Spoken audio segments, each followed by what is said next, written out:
শুভ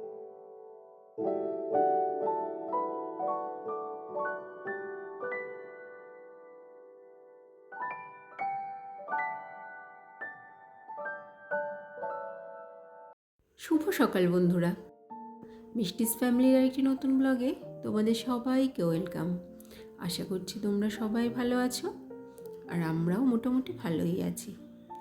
তো এখন বাজে সকাল 6:30, আর আজকে এখান থেকেই তোমাদের সবাইকে সাথে নিয়ে আমার এই নতুন ব্লগটি শুরু করছি। তোমরা সবাই আমার ব্লগটি দেখো, আশা করছি তোমাদের ভালো লাগবে। কাছে দূরে যে যেখান থেকে আমার বন্ধুরা আমার ব্লগ দেখো, তাদের সবাইকে অনুরোধ রইল আমার ব্লগের সঙ্গে থাকার জন্য। গত 2-3 দিন ধরে আমাদের এখানে দিন রাত বৃষ্টি হয়েছে, আর এতটাই বৃষ্টি হয়েছে যে চারপাশে জল জমে গেছে আর বন্যার পরিস্থিতি তৈরি হয়েছে। কিন্তু আজকে ওয়েদারটা একটু ভালো, জানি না এই ভালো ওয়েদারটা কতক্ষণ থাকবে, কিন্তু অন্য দিনের তুলনায় অনেকটাই ভালো। ওই যেটা বললাম যে বৃষ্টি হয়ে জল জমে গেছে চারিদিকে, আর আমার ছেলের স্কুলের মাঠে প্রায় হাঁটু সমান জল, যার জন্য ওদের স্কুল থেকে 2-3 দিন ছুটি দিয়ে দিয়েছে। জানি না জল কবে সরবে আর তারপরে গিয়ে আবার স্কুল খুলবে, তার জন্য ও তো বাড়িতেই আছে। আর ওর না কিছুদিন ধরে মানে প্রায় 3-4 দিন ধরে শরীরটা ভালো নেই। এখন এই সিজনটা এমন যে বেশিরভাগই চারিদিকে শুনতে পাচ্ছি যে সবার জ্বর হচ্ছে, সর্দি কাশি। আমার ছেলেরও সেটাই হয়েছে, শরীরটা ওরও ভালো নেই।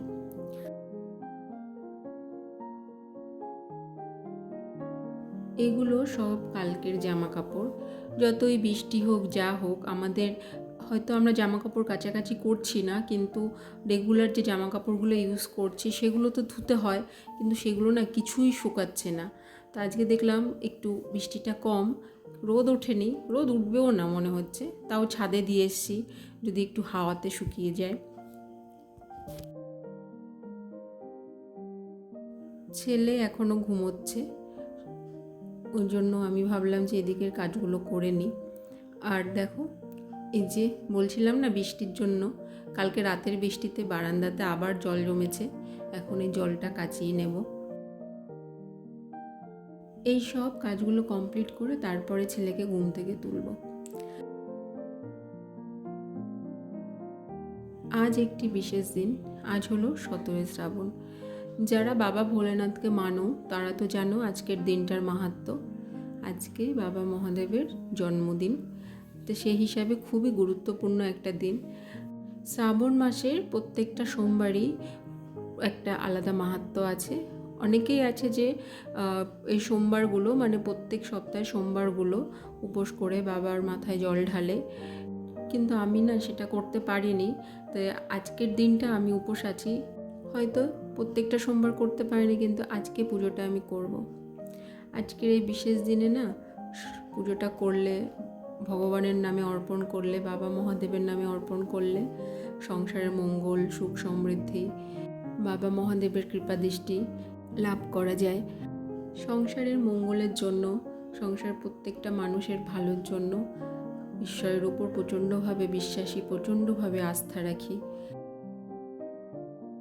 আমি কোনো কুসংস্কারে বিশ্বাসী নই, কিন্তু আমি ঈশ্বরে আর কর্মে বিশ্বাসী।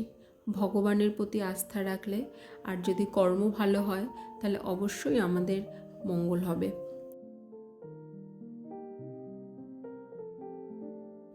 তোমাদের সঙ্গে কথা বলতে বলতে অনেক কিছু শেয়ার করলাম, যে যতটুকু আমি জানি, আমার জ্ঞান সামান্যই, সেটুকু আমি শেয়ার করলাম। তো তোমাদের সঙ্গে কথা বলতে বলতে অনেকটা কাজ হয়ে গেছে। আর আজকে না কোনো ডাস্টিং ক্লিনিং কোনো কাজ করব না, কেননা উপোস আছি তো, আর পুজোর কাজে অনেকটা সময় দিতে হবে। তো এই যে দেখতে পাচ্ছ আমার ছেলে চক দিয়ে আবার দেওয়ালে এগুলো এঁকেছিল, তো সেগুলো শুধু একটু ক্লিন করে নিলাম। আর তারপর চলে এসেছি এখন কিচেনে, ভাতটা বসিয়ে দিয়েছি। আজকে রান্না বান্নার চাপটাও একটু কম, কেননা আজকে তো সব নিরামিষ রান্না করব, আর সেদ্ধ ভাত। আর এই যে তোমরা যে এত বড় বড় ঝিঙে দেখছো, এগুলো আমার শ্বশুর শাশুড়ি খাবেন, ওনারা খুব পছন্দ করেন এই ঝিঙে সেদ্ধ খেতে। আর এই গোটা গোটা ঝিঙে সেদ্ধ দিচ্ছি, দেখো হাঁড়িতেও ধরছে না, অনেক কষ্টে হাঁড়ির মধ্যে ঢুকিয়ে দিতে হলো। আর করব ডাল আর ভাজা। আজকে অন্য কোনো রান্না নয়। মিশো থেকে এই দুটো অয়েল কন্টেনার কিনেছি। কালকে এসছে এইগুলো, কিন্তু আনবক্সিং করে রেখেছিলাম, তো ভাবলাম আজকে এগুলো ভালো করে মুছে নিই। খুব সুন্দর প্যাকেজিং হয়ে এসেছিল।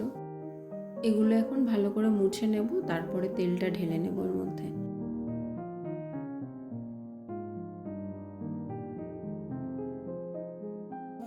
আর এই যে একটু ডিম সেদ্ধ বসিয়ে দিচ্ছি ছেলের জন্য।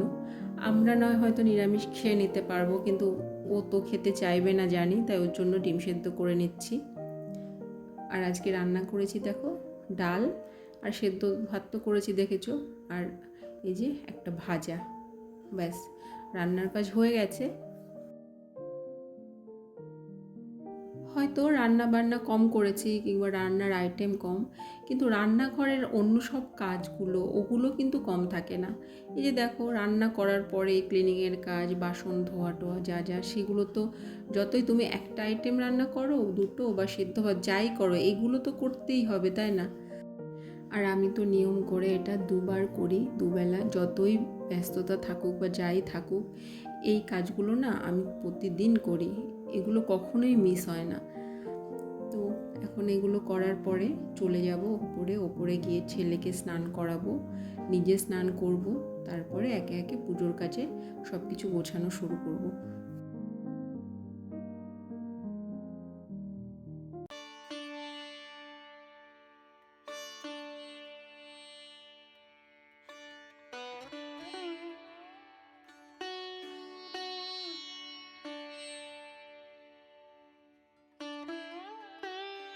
সামান্য কিছু আয়োজন আর অন্তরের ভক্তি আর ঈশ্বরের প্রতি শ্রদ্ধা, এটা থেকে আমি পুজোর আয়োজনটা করছি। অত বেশি নিয়ম কানুন আমি আসলে জানি না।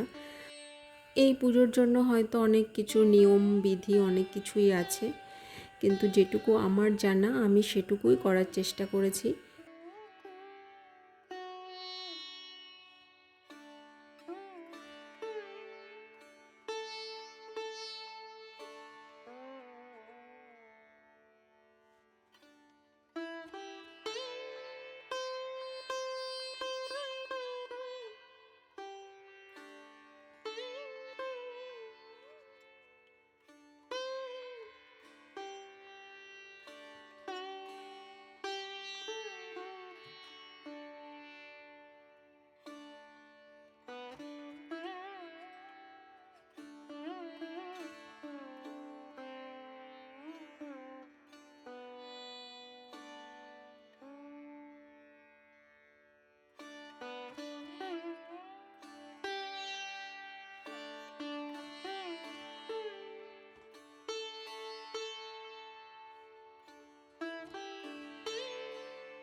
বাড়ির পুজো কমপ্লিট করে এখন আমি চলে এসেছি আমাদের এখানে বাবা বদ্রীনাথের একটা মন্দির আছে, সেখানেই এসেছি বাবার মাথায় জল ঢালার জন্য।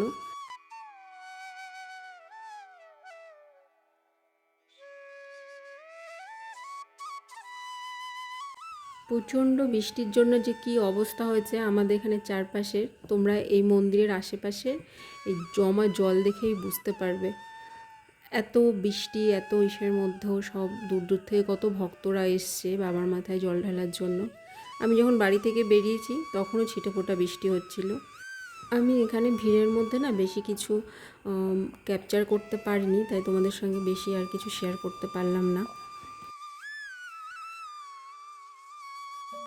বাড়ি এসে প্রসাদ টোসাদ খেয়েছি, উপোস ভেঙেছি আর কি।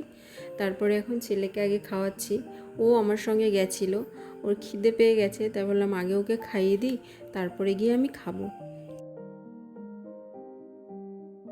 ছেলে খাওয়া দাওয়া করে ঘুমিয়ে পড়েছে, আর আমিও খেয়ে চলে এসেছি। এখন চুলটা ভালো করে আঁচড়ে নেব।